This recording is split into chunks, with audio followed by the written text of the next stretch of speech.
Although we have a choice in becoming the people we strive to be, it is without a doubt that our childhoods shape us to a certain extent. How we choose to react to different situations and the way we express ourselves are behavioral patterns that are formed starting at a young age when we first begin to learn how to make sense of our immediate environment. Marriage and family counselors Dr. Milan and Kay Yerkovich discovered that everyone has a certain love style based on their upbringing.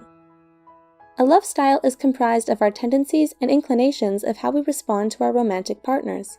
By understanding how we love, we can learn how our love styles affect our relationships. Here are Dr. Milan and Kay Yerkovich's 5 love styles. 1. The pleaser. The pleaser often grows up in a home with an overly protective or angry and critical parent. As children, pleasers do everything they can to be good and be on their best behavior, so as to not provoke a negative response from their parent. Pleaser children don't receive comfort. Instead, they spend their time and energy giving comfort to their reactive parent. Pleasers are uncomfortable with conflict and deal with disagreements by often giving in or making up for them quickly. They usually have a hard time saying no, and because they want to minimize conflict, they may not be truthful and lie to avoid difficult confrontations. As pleaser children grow into adults, they learn to read the moods of others around them to make sure they can keep everyone happy. However, when pleasers feel stressed or believe that they are continuously letting someone down, they can have a breakdown and flee from relationships. Pleasers often spread themselves thin trying to be everything to everyone when it's not realistic, and instead of forming healthy boundaries for themselves, they focus more on the needs and desires of others. In order for pleasers to cultivate stable relationships, they have to be honest about their own feelings, rather than trying to do what is expected of them. 2. The victim. The victim often grows up in a chaotic home. Victims learn to be compliant in order to survive by putting less attention on themselves so they can stay under the radar. To deal with their angry, violent parents, victim children learn at a very young age to hide and stay quiet. Because being fully present is painful for them, victim children often build an imaginary world in their heads to cope with the dangers they face on a daily basis. Victims have low self-esteem and usually struggle with anxiety and depression. They may end up marrying controllers who mirror the same behaviors as their parents. Victims learn to cope by being adaptable and going with the flow.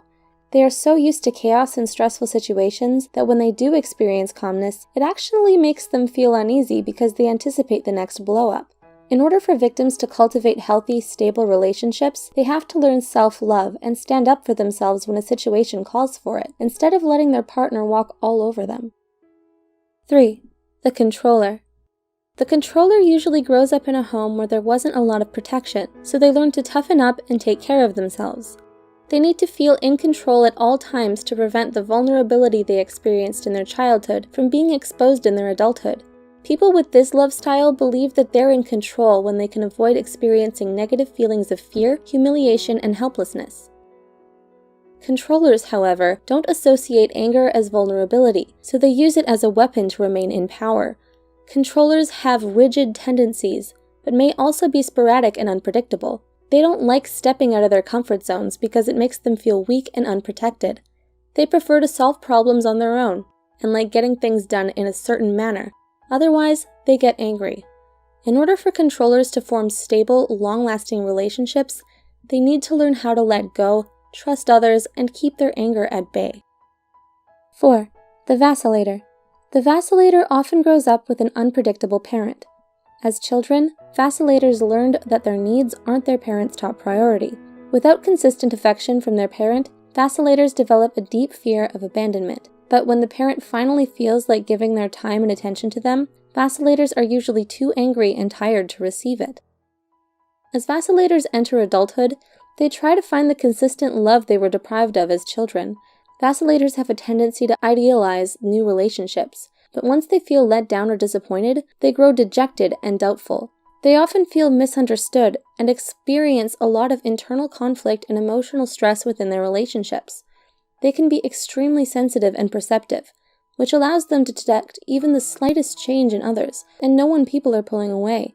In order for vacillators to cultivate healthy, stable relationships, they need to learn how to pace themselves and get to know someone before committing too soon and getting hurt by their own expectations. 5. The avoider. The avoider often grows up in a less affectionate home that values independence and self-reliance. As children, avoiders learn to take care of themselves starting at a very young age and put their feelings and needs on hold to deal with their anxieties of having little to no comfort from their parents. Avoiders tend to like their space and rely on logic and detachment more than their emotions. They get uncomfortable when people around them experience intense mood swings. In order for avoiders to cultivate healthy, long-lasting relationships, they need to learn how to open up and express their emotions honestly. Which love style do you identify with? Please share your thoughts with us below.